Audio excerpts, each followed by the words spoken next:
Com informação responsável, refresque a cabeça. Drops, com arte, refresque a alma. Drops, drops, drops, drops. Que friozinho. Friozinho mesmo, viu? Porque aqui em Ribeirão Preto, frio, não rola. Bom final de tarde. Aqui assume, com mais um drops em casa, bebericando um chocolate quente. Mas o que eu queria mesmo era estar tomando um caraílho, que é um coquetel feito de café expresso com Bailey, um licor irlandês delicioso. Bom, mas hoje temos um convidado muito especial, o professor Antônio Carlos Roque para os amigos, que vai nos falar sobre modelagem matemática e computacional do cérebro. É isso, do cérebro. Quantos de nós não gostaríamos de entender o cérebro, hein? Geralmente relacionamos o cérebro ao racional, mas e a consciência? E as emoções? O comportamento do cérebro pode ser modelado? Roque vai nos falar sobre isso e vai falar também sobre o que são modelos na ciência. Para nós que somos professores de ciências, é muito importante entender o que são modelos para poder ensiná-los no ensino de ciências. Vamos lá! Drops. Olá, eu sou o Antônio Carlos Roque, professor do Departamento de Física da Faculdade de Filosofia, Ciências e Letras de Ribeirão Preto, da Universidade de São Paulo. A minha linha de pesquisa é modelagem matemática e computacional do cérebro, ou de redes de neurônios, se vocês quiserem. Bom, por que isso é importante, né? Bom, acho que todo mundo deve reconhecer que o cérebro é importante, né? E além disso, eu costumo dizer que o cérebro é a fronteira final da ciência. Paradoxalmente, a gente consegue hoje em dia dar uma descrição mais consistente, mais coerente, mais compreensível do universo como um todo, que é a teoria do Big Bang, que explica bem o universo em expansão, a distribuição observada de galáxias e vários outros fenômenos, a radiação cósmica de fundo, por exemplo, né? A gente consegue explicar muito bem, em linhas gerais, como o universo chegou até o estado em que ele está e tem até previsões sobre o futuro dele. Já com relação ao cérebro, nós não temos esse nível nós não temos condições hoje em dia de dar uma descrição nesse nível de detalhe sobre o cérebro. A gente conhece algumas coisas que o cérebro faz, muito por estudos invasivos, né, através de lesões ou de doenças, desordens que pessoas têm, e a gente então observa o comportamento dessas pessoas e a localização dessas patologias no cérebro e tenta a partir daí inferir alguns mecanismos responsáveis por esse comportamento.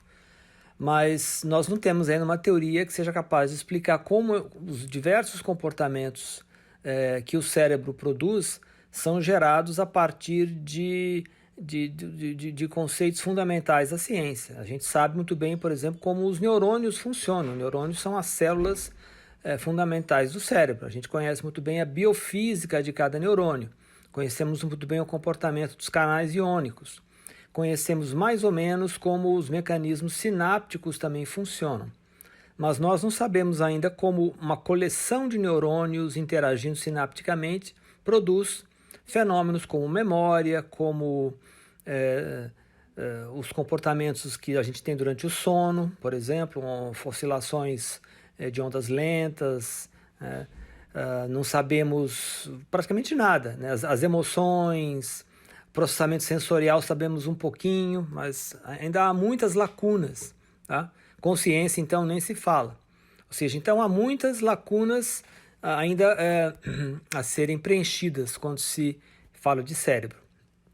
E aí, nesse contexto, num contexto em que há uma profusão de estudos experimentais com diversos tipos de dados anatômicos, fisiológicos, biofísicos, comportamentais, né?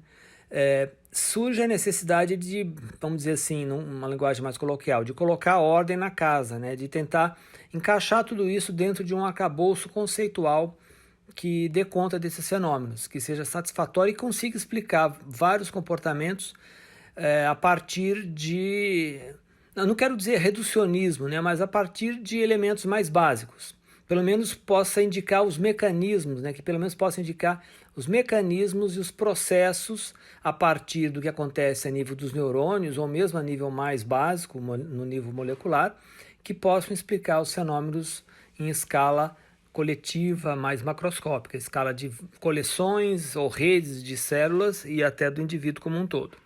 E aí que entra a modelagem matemática e computacional, porque, dito de outra maneira, esse seria o campo que a gente poderia chamar de neurociência teórica. A neurociência teórica, como a área teórica de qualquer outro campo científico, é aquela área que procura criar modelos conceituais que expliquem mecanicisticamente os fenômenos, a partir de, por exemplo, né, fenômenos conhecidos no nível mais elementar.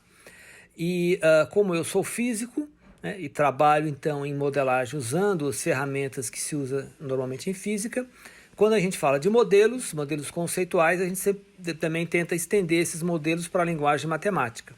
E aí entra a modelagem matemática e computacional, quer dizer, que consiste em verter esses modelos conceituais em termos matemáticos, ou seja, através de equações que contêm variáveis que descrevem as grandezas envolvidas num dado experimento, por exemplo, e parâmetros que governam regimes que determinam regimes de comportamento nos quais essas variáveis se relacionam.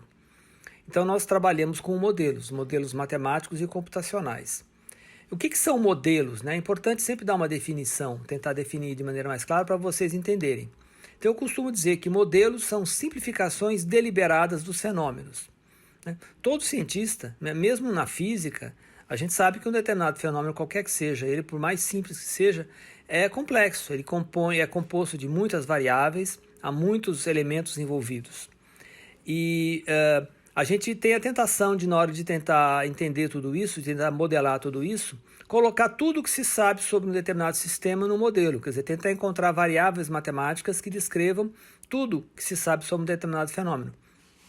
Mas a experiência que a física, pelo menos, nos dá, e as suas também extensões a outras áreas, a astronomia, também quando é aplicada à química e a biologia também, sugere que é melhor não seguir essa tentação, que é melhor simplificar o modelo deliberadamente, ou seja, pensar um pouco, criar um modelo conceitual do fenômeno que tem apenas os elementos mínimos que são considerados essenciais para explicar aquele fenômeno, e aí construir um modelo apenas usando esses elementos mínimos. E tentar entender muito bem esse modelo matematicamente e computacionalmente, usando simulações computacionais, para a gente ver se esse modelo mínimo consegue dar conta do que é observado, ou pelo menos consegue nos dar uma intuição a respeito do que é observado. E só depois que a gente entende bastante bem, consegue fornecer explicações para o que a gente observa a partir desse modelo mínimo, é que você pode começar a acrescentar novos elementos, novos fenômenos. Essa é mais ou menos a estratégia que se usa. Ou seja, então se constrói uma simplificação deliberada dos fenômenos, e aí é o que eu chamo a parte artística da modelagem, porque é como uma arte, não tem uma regra para isso.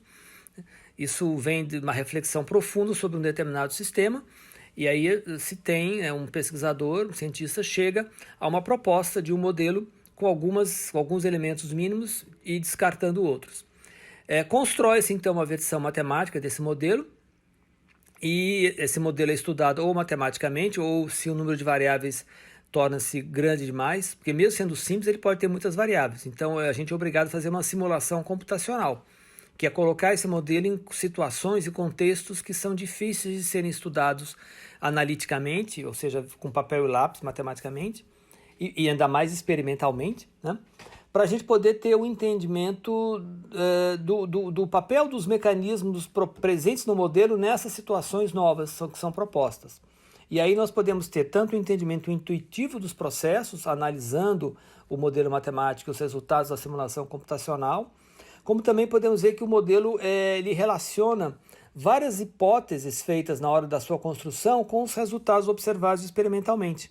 Quer dizer, o modelo tem esse papel também de fazer uma ponte entre os conceitos, as hipóteses usadas para tentar entender um fenômeno e os resultados experimentais. Porque um modelo é uma coisa interessante, ainda mais quando a gente fala de simulação computacional.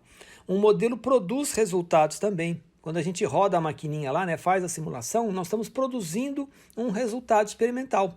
A gente pode variar um parâmetro e ver o comportamento das variáveis de acordo com essa variação e depois comparar com o experimento. A gente hoje em dia tem o termo, né, experimento em sílico, para comparar com in vitro e in vivo, ou seja, para dizer que a gente pode fazer também experimentos, né, da mesma maneira como se faz na bancada, só que rodando um computador. Outra coisa interessante sobre modelos é que eles permitem integrar dados de diferentes níveis. Quando a gente constrói um modelo, a gente pode colocar nesse modelo elementos do nível molecular, elementos do nível celular, do nível comportamental, tudo presente. Quer dizer, então o modelo, no fundo, é uma enorme base de dados de informação. Então, tudo armazenado ali, porque todo modelo tem os seus parâmetros, suas variáveis, está tudo condensado ali. Então, ele congrega o conhecimento sobre uma determinada área. E, obviamente, o ponto de toque, né, final, a cereja no bolo, todo modelo deve ser capaz de prever fenômenos novos. Ou seja, a gente propõe um contexto novo, ainda não explorado experimentalmente, e faz a simulação ou faz a análise matemática do modelo para ver o que ele prevê, o que ele diz que vai acontecer numa dada situação. E se o modelo for bem construído e a gente tiver também um pouco de sorte, o modelo vai prever um fenômeno novo que vai ser observado. Isso é o que a gente chama de robustez do modelo, quer dizer, ele não só explica os fenômenos já conhecidos, como prever novos fenômenos. Então eu falei tudo isso só para dizer que, essencialmente, é isso que eu faço, só que em neurociência. Nós construímos modelos que consistem, então, em redes de neurônios. Então, a gente faz modelos de neurônios com canais iônicos, ou mesmo mais simples, tem modelos que só descrevem a geração dos pulsos elétricos que os neurônios geram, chamados potenciais de ação. Modelos também de sinapses com diversos graus de simplicidade ou de complexidade. Colocamos tudo isso junto e estudamos vários fenômenos.